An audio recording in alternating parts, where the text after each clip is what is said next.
Wow, guys, JD Vance and Kristen Welker went over numerous sensitive topics. Check this out. Thank you so much for being here. I want to talk to you about the immunity ruling and the implications. This is what Donald Trump said last year about wanting to target his political opponents. Take a listen. I will appoint a real special prosecutor to go after the most corrupt president in the history of the United States of America, Joe Biden, and the entire Biden crime family. You were to be his vice president. Would you support him appointing a special prosecutor to go after his political enemies, the Bidens? Well, first of all, Kristen, I find it interesting how much the media and the Democrats have lost their mind over this particular quote. Donald Trump is talking about appointing a special prosecutor to investigate Joe Biden for wrongdoing. Joe Biden has done exactly that for the last few years and has done far more in addition to that to engage in a campaign of lawfare against his political opposition. I think what Donald Trump is simply saying is we ought to investigate the prior administration. There are obviously many instances of wrongdoing. The House Oversight Committee has identified a number of corrupt business transactions that may or may not be criminal. Of course, you have to investigate to find out. So I think Donald Trump saying, look, let's do the basic work of investigating wrongdoing is a totally reasonable thing for him to do. And frankly, the Biden administration has done far worse. So if you think that what Donald Trump is proposing is a threat to democracy, isn't what Biden has already done a massive threat to our system of law and government? Senator, just to be very clear, though, Joe Biden didn't appoint a special prosecutor. The Attorney General did that. Trump was indicted by grand juries. He was found guilty by a jury of his peers in New York. But can we just go back to the core question here? Would you support him taking such an action? It sounds like you're saying, yes, you would. And I don't think he would be wrong for supporting that because at the end of the day, that's his job, is to be the vice president and follow Trump to wherever he takes him, but guide him to do the right thing. But I don't think there's going to be a time where Trump isn't president just because he basically beat all of these cases so far. And he's still just standing strong and beating everyone in the media. And he's still answering questions. We know who's not answering questions. That's a no-brainer. Let's keep going, guys. I would absolutely support investigating prior wrongdoing by our government. Absolutely. That's what you have to have in a system of law and order, Kristen. But I have to reject the premise here. Joe Biden appointed the Attorney General, Merrick Garland, who, of course, answers to Joe Biden, can be fired by Joe Biden. So the idea that the Biden administration has nothing to do with the appointment of the special prosecutor, I think, completely betrays a misunderstanding of how our system of government actually works. And of course, Kristen, we have to make this point, Kristen, that the prosecution of Donald Trump in New York, which I think now is fundamentally been thrown in doubt by this immunity case, it was one of the main guys was a Department of Justice official in the Biden administration who jumped ship to join a local prosecutor's office to go after Donald Trump. And yet the DOJ told doesn't make you question the legitimacy of the prosecution. That's a problem. Well, Senator, that happens all the time. People are appointed from Washington, but the DOJ told Congress, testified this week Kristen, that it reviewed it happens. Hold on, Senator. Are you really saying, Kristen? Senator, let me finish my sentence. All then the I'll time. let you finish. Hold on. The number. Let me just finish this. The DOJ told Congress this week it reviewed all communications since Biden took office and found no contact between federal prosecutors and those involved with that case in New York. Because the same exact people are paying to hush all that up, paying to make sure the truth doesn't get out there because they really don't want to know how dark they are and how far they're willing to go to make sure this guy doesn't get in office. But the truth has been so blatant that they're trying to undo a lot of the stuff that they did. And they're still throwing shots at him. But they're trying to undo some of the stuff they did because the truth is starting to come out. People are starting to wake up. You guys are starting to wake up. I'm starting to wake up even more. But we're starting to see the truth of what it is. Let's keep going, guys. Can you stick to the substance of the question, though? Let me just ask, because I just want to stick with this line of theory that you are laying out, which is you are saying it's not okay for Joe Biden to weaponize the Justice Department. If it's not okay for Joe Biden to weaponize the Justice Department, as you say, which there's no evidence of that, why is it okay for Donald Trump to do that? Well, Kristen, first of all, you said that it happens all the time, that the #3 person in the Department of Justice jumps ship to join a local prosecutor's office to go after the president's political opponent. I don't think that's ever happened in the history of American democracy, and I don't think that we should legitimize it. Now, if Donald Trump's attorney general had his #2 or his #3 jump ship to a local prosecutor's office in Ohio or Wisconsin, and that person then went after Donald Trump's political opposition, that's a different conversation. Senator, all he's suggesting is that we should investigate credible arguments of wrongdoing. That's all that Donald Trump. And honestly, there's nothing wrong with that. You're just trying to make sure you're going after the right people. And the right people that are going after you are doing it the right way, if that makes sense. You don't want someone crooked going after you crooked because they're going to play crookedly. Just go by the book and play by the book. Play by the book. That's all Trump is trying to do. He's not going out there saying, "Oh, we're going to go after them just because he was my opponent and he threw." No, he's doing the right thing. Let's keep going.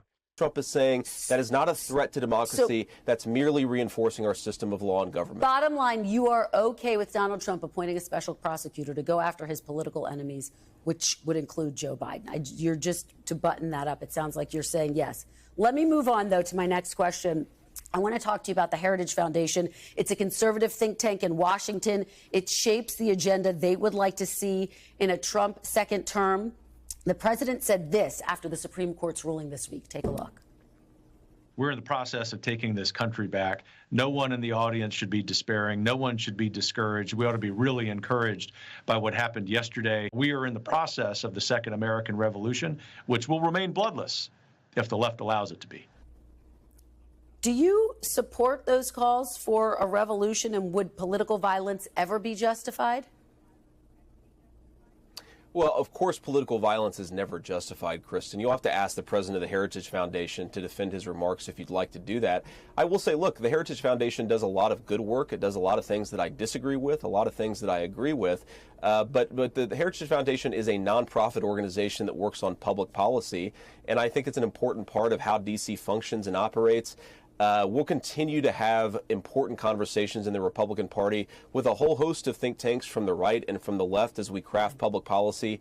That's the way the city works. And again, I'm not going to be the person who serves as the spokesperson for the Heritage Foundation. I don't have any affiliation.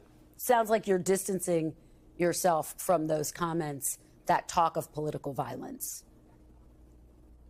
Look, Kristen, I certainly don't think political violence is justified. That's certainly actually not what I think that Kevin Roberts was saying to begin with.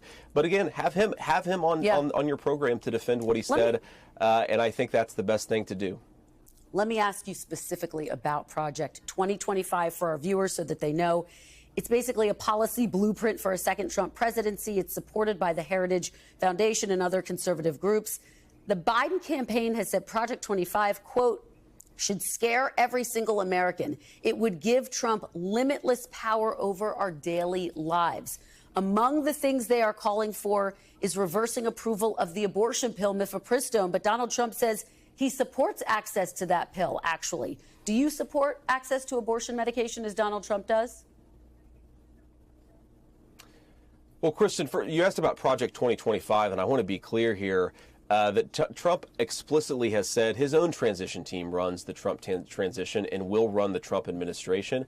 Again, you have a whole host of organizations, some of which have good ideas, some of which have bad ideas, and some of which have both. And I'm sure the Trump administration will talk to a lot of people as it's crafting an agenda to bring back American manufacturing jobs, to lower inflation, and to bring peace and prosperity back to the world. That's the whole reason why me and so many others are trying to reelect Donald Trump, is because the agenda actually worked. It was his agenda, and I think it'll work again for the American people. On the question of the abortion pill, what so many of us have said is that, look, we certainly don't. The Supreme Court made a decision saying. So I know I keep pausing it, but what I'm going to say is I don't disagree with a lot of stuff on that Project 2025. I don't disagree with a lot of it. Some of that stuff actually may need to be implemented, but you can't sit there and just because you think it's harsh, say he's trying to rule the world. No. It's not what's going on, man. Let me know what you guys think about that Project 2025. We already know he doesn't have anything to do with it, but still, let's see what you guys have to say. That the American people should have access to that medication. Donald Trump has supported that opinion. I support that opinion. I think it's important to say that we actually have to have an important conversation in this country about what our abortion policy should be. Donald Trump is the pragmatic leader here. He's saying most abortion policy is going to be decided by the states. We want to make it easier and more affordable for young women and parents to have families to begin with. We want to lower housing costs, eliminate those surprise medical bills that so many families see after they have a baby. That's the Trump and Republican approach to this issue. Meanwhile, Joe Biden wants taxpayer-funded abortion up to the moment of birth. It's so crazy to me how the Democrats frame this as Republicans. Just let me finish, Kristen. They frame Democrats as being reasonable and pragmatic when in reality Republicans are the one trying to find some common ground here. As you know, very few abortions take place later in pregnancy, and almost always because there is a medical emergency. I know Trump is trying to distance himself from Project 2025, but we have to point out that a number of people who are involved with She was getting ate alive, so she had to cut him off. it are former Trump officials, Ben Carson, Peter Navarro, Russ Vought, and others. But just to be clear, you support mifepristone being accessible. So that's what you get out of that. That's what you get out of that. You want to ask that one question. After he said all that, that's what you get out of that. And this is me in my 60s. How? Yes, Kristen, I do. But again, on the Project 2025 issue, what the media and the Democrats are trying to do is attach its most unpopular elements to the Trump administration. It's a 900-page document. I guarantee there are things that Trump likes and dislikes about that 900-page document, but he is the person who will determine the agenda of the next administration. All he said very explicitly is, I am in charge of the next administration because I'm the person running for president. It's just important to make that clarification. Let me ask you something that caught our eye. This is something you wrote in the New York Times op-ed in 2017 about former President Barack Obama. You criticized his policies, but you also said, quote, "It is one of the great failures of recent political history that the Republican Party was too often unable to disconnect legitimate political disagreements from the fact that the president himself is an admirable man. For at a pivotal time in my life, Barack Obama gave me hope that a boy who grew up like me could still achieve the most important of my dreams. For that, you write, I will miss him. And the example he set," you wrote that just days before Donald Trump was inaugurated. Do you still consider Barack Obama to be an admirable man who you miss? Hope not. Well, you know, I grew up in a broken family, Kristen, and I just wanted to be a good husband and dad. And certainly Barack Obama, despite my many political disagreements with him, he's clearly a good husband and a father. By the way, I'd say the same thing about Donald Trump, whose children love him. And I think this is one of the things that This is how you answer questions. She's trying to start something. She's trying to spark something, but he shot it right down. Despite his political views, he's just a great father. I mean, nothing wrong with that. But he's just not great for America.